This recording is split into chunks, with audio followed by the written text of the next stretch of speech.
We good? Okay. Welcome to the January 4th, 2022 special meeting of the Calaveras County Board of Supervisors. Ms. Callaway is remoting in. We have 4 supervisors present here, and we'll move on to we'll do the Pledge of Allegiance to start because we do have that on the agenda. I pledge allegiance to the flag of the United States of America and to the republic which is one nation under God, indivisible, with liberty and justice for all.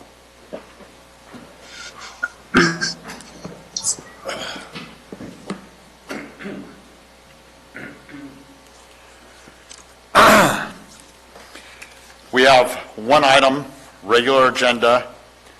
Number 1, resolution, adopt a resolution ratifying the Director of Emergency Services proclamation of a local state of emergency for the winter storm damage from extreme weather events that began on or around December 23rd, 2021.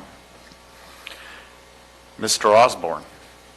Good morning, Mr. Chair and board members. Thank you for this opportunity and for calling a special meeting.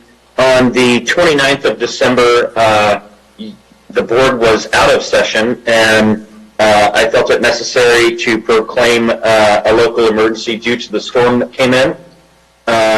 We have been in regular contact regarding the storm. Later that day, on the 29th or the 30th, Governor Newsom did declare 20 counties, including Calaveras. And so I would respectfully request that you ratify my proclamation, and I'm happy to answer any questions. Thank you, Mr. Osborne.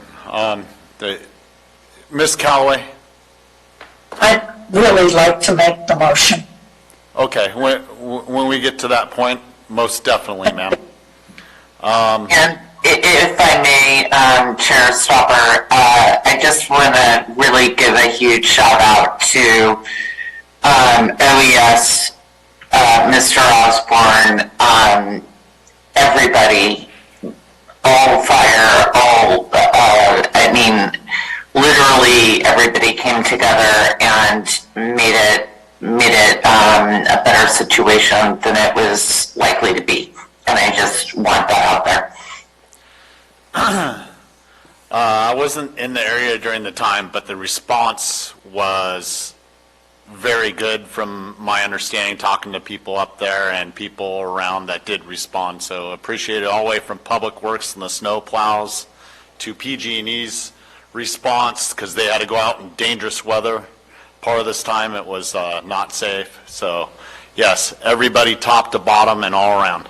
Yep. And Health and Human Services, I would be remiss to not give a huge shout out to them. So, yeah, everybody. Thank you, Chair. Well, as long as we're shouting, I do like to very much thank Supervisor Fallendorf for helping me out with District 3. And indeed, Marita, I did get your email, and Amanda and I went together, and we had a ball. We literally had a ball. And Stacy and Robin were both there. There were kids. I mean, it was about literally the bee's knees. It was so cool. At the Warming Center. Yep. Independence Hall. And we went to the fire station, and then we went back, and what was supposed to be maybe a 2 or 3 hour trip was like 7 hours, and it was so cool. Who drove? I want to know who drove. John! Ladies, I'm going to reel you back in. Okay. Any public comment? Hi, this is Corey Allen, Health and Human Services. I do want to add just a huge thank you to the team, all the way from the leadership on down. Health and Human Services did respond, as you've heard, with those warming centers. But we couldn't have done that work if it wasn't for the collaboration and the excellent communication. and of course the work of Debbie Calcote and her work as our regional lead from the American Red Cross, who also opened the overnight shelter, not once, but twice. So huge thanks to the staff who opted to be tapped on the shoulder to become a disaster worker for this county. It's something that we continue to face, and I'm sure we'll continue to face moving in the future. So thanks again for the leadership. Further public comment? There is no further public comment. I'll bring it back to the board. Ms. Callaway? Before I go with our motion, I have a question for Mr. Osborne. Mr. Osborne, does this mean that we will then be eligible for possibly federal funds with the governor declaring the emergency for the 20 counties in California? So what I read in Governor Newsom's declaration is that we will have access to CDAA, which is California Disaster Assistance Act funds. What that looks like is still literally being meted out, as there are numerous counties still deep in the fight of unburying from the snowstorm. And as the damage unfolds across the 20 counties, the funding and the various types of assistance will be addressed as those needs come up. The next step for FEMA or federal funding would be that the governor would request a proclamation from President Biden. And I know that Nevada was impacted heavily, as was California, Oregon, and Washington. So that may be a possibility on the horizon. But your counterparts in Sacramento will make state funding available to us for our recovery, which is a very positive thing. And then, so does that answer your question? And then Yes. I failed to address the fact that you could probably want a morning update, which I'm also happy to get. Thank you. The morning update, according to the PG&E website, we have 283 customers still without power, 1 in Angels, 22 in Arnold, 1 in Forest Meadows, 11 in Glencoe, 11 in Railroad Flat, 235 in West Point, and 2 in Wilseyville.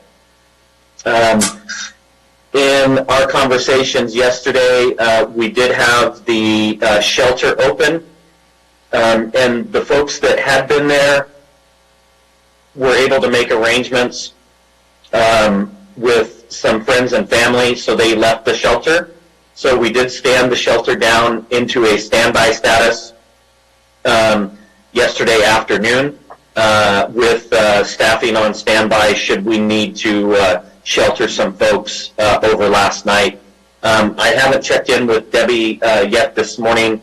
I have heard from those numbers from PG&E.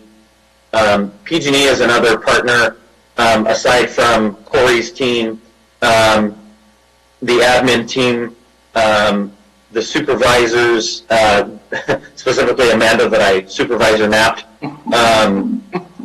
And we can't forget Sarah. She provided awesome remote support for us that was faster than I could even dream of typing.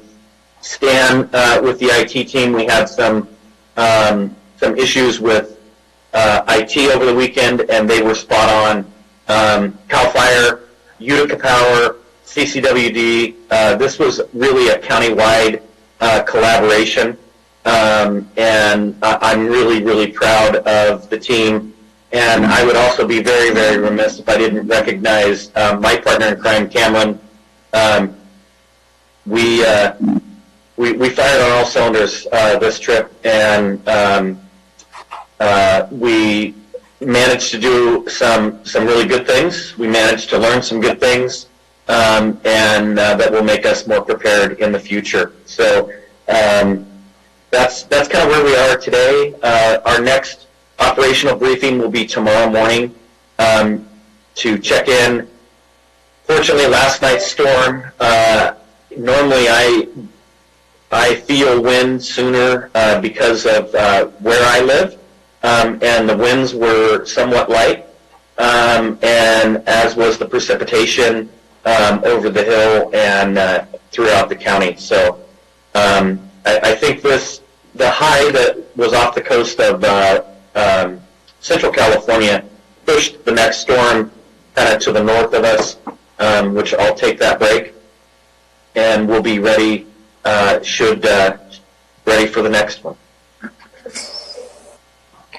John, you guys did great, and he's being a little humble here.